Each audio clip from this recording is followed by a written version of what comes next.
what's left is right. Good afternoon, guys. So we are headed to the Wright Brothers Memorial Museum, or a monument, down in Kitty Hawk. So it's about an hour away from the campground that we're staying at here at North River Campground in Shawboro, North Carolina. But if you guys have been here before, if you've never been to North Carolina, to the Outer Banks, it's just one road that goes down there. So pretty much anywhere we go from this campground, it's been about 45 minutes to an hour. So just plan on that. So unless you're staying on the Outer Banks, even then, if you're staying in the Outer Banks itself or on the Outer Banks itself, it's just one lane, one road for everything. So it could be, unless you're moving around from campsite to campsite, it could be or campground to campground, it could be 45 minutes to an hour no matter where you stay.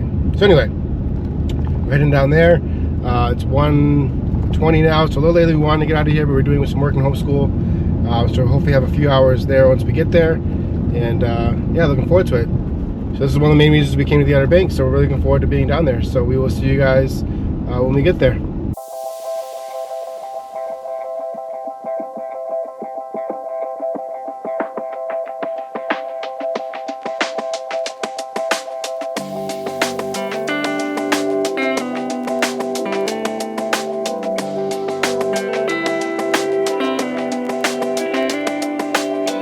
Alright guys, so we made it to the memorial. So if you guys don't know, this is a national park. This is part of the national park system, so we were able to use our America the Beautiful Pass to get in here, but it was $15 per person, I think the sign said. Yeah, it was 10 per person. Or $10 per person to get in if you don't have a national park pass. So not bad. So we're gonna go check it out. They're only open till 5, so we have about 2 hours and 45 minutes to see what we can see. And if we have to come back to some more, we can.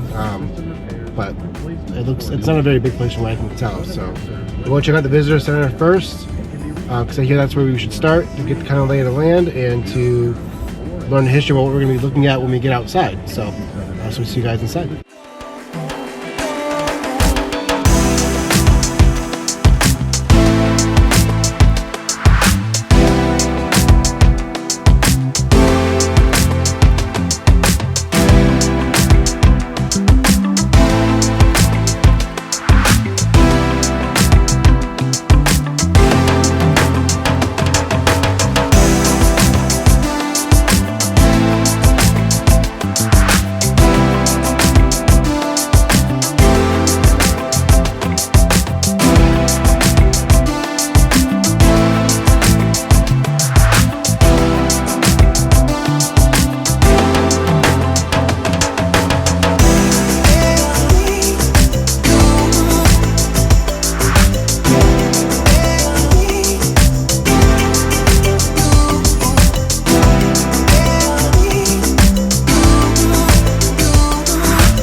flight here. And we've got 4 boulders, 1 for each of the first 4 flights. Alright. Marker number 1, this is the first flight. End of the first flight.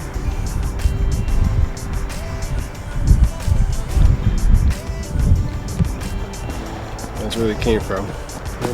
Just before where Jasmine is.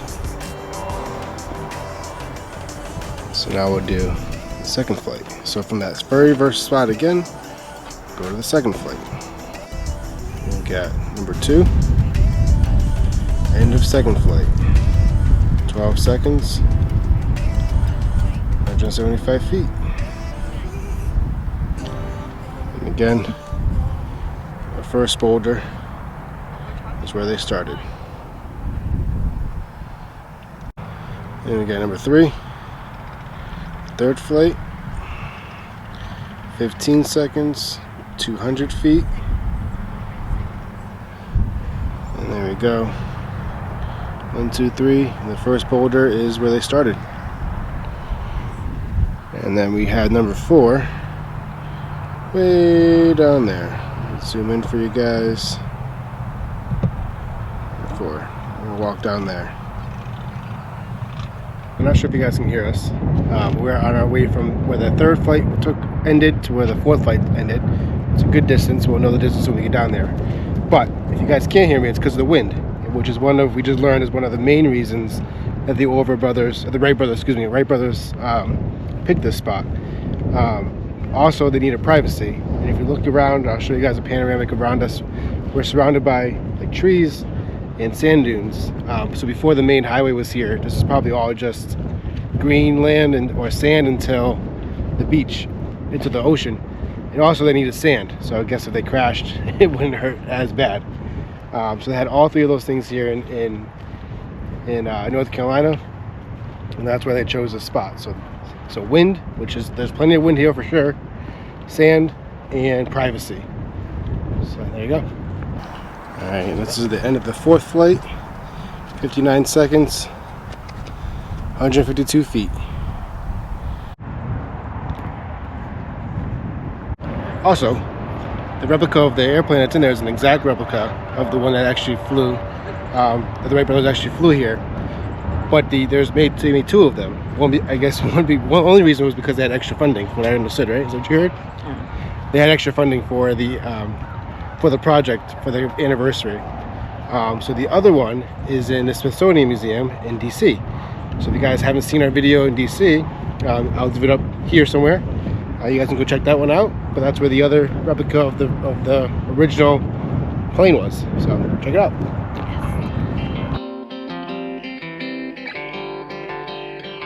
This is the sand dune where the monument is. The sand dune that they use to test the glider. So they got elevation so they can test the glider and glide down. And that's where they got all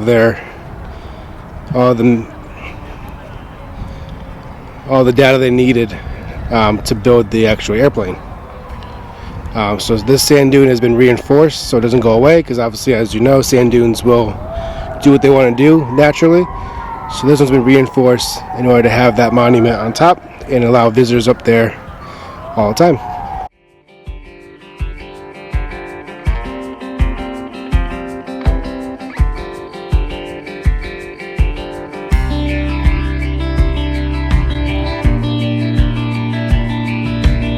From the other vantage point, I didn't realize it looks like a tail wing.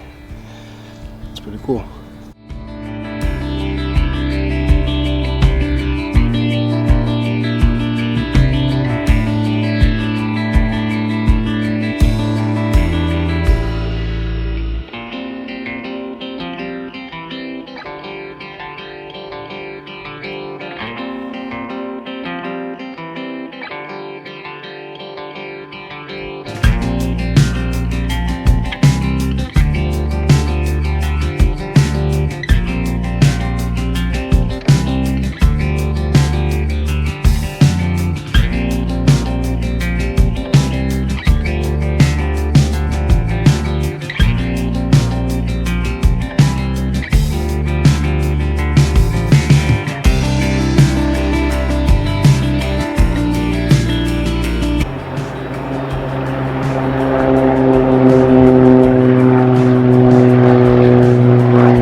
the airplane do this?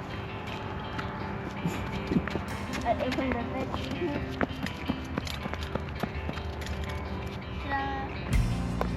Here is Wright.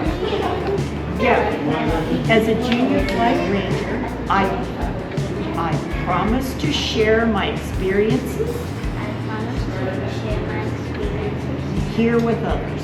here with others. I also promise I also promise to continue to explore, to explore, learn about, learn about, and protect and protect all national parks. all national parks. Very good. Perfect. Right here? You gotta get some ink first. This one get ink first. Yeah. In that circle, yeah? When to let... No. Yes.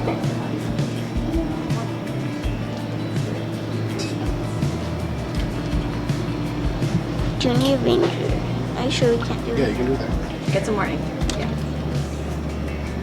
It just might not fit, but it's okay.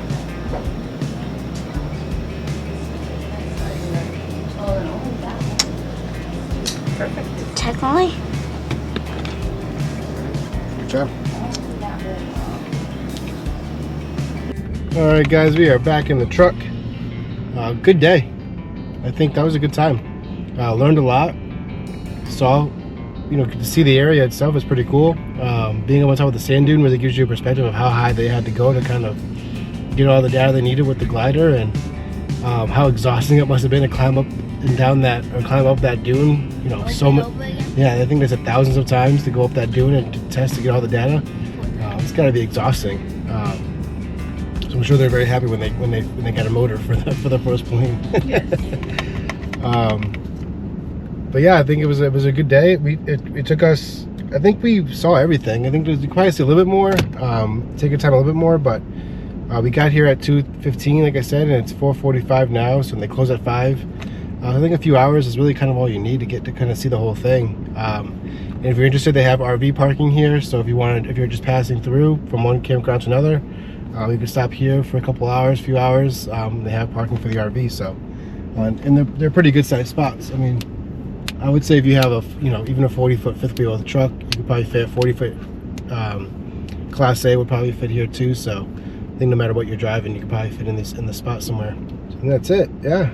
So until I think next on our list for Outer Banks is going to be the Cape Hatteras, which is even further down the Outer Banks. So I think it's a couple hours from our campground.